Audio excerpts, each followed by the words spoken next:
Dès sa publication en 1859, l'origine des espèces de Charles Darwin a eu un impact profond sur la société.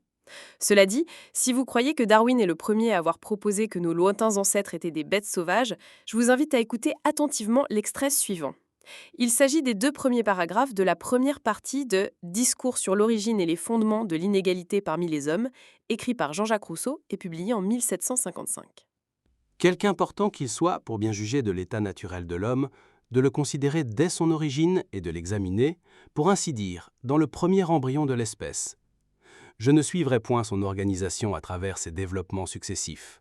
Je ne me raterai pas à rechercher dans le système animal ce qu'il put être au commencement, pour devenir enfin ce qu'il est.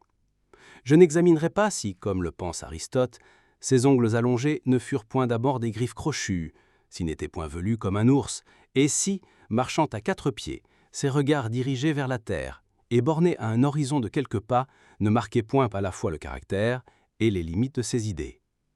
Je ne pourrais former sur ce sujet que des conjectures vagues et presque imaginaires. L'anatomie comparée a fait encore trop peu de progrès.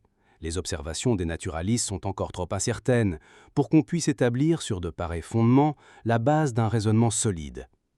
Ainsi, sans avoir recours aux connaissances surnaturelles que nous avons sur ce point, et sans avoir égard aux changements qui ont dû survenir dans la conformation tant intérieure qu'extérieure de l'homme, à mesure qu'il appliquait ses mondes à de nouveaux usages et qu'il se nourrissait de nouveaux aliments, je le supposerais conforme de tout temps, comme je le vois aujourd'hui. Marchant à deux pieds, se servant de ses mains comme nous faisons des nôtres, portons ses regards sur toute la nature et mesurant des yeux la vaste étendue du ciel. Presque 100 ans avant la publication des travaux de Charles Darwin, il semble que Jean-Jacques Rousseau s'adressait déjà à un public converti. Pensez-y,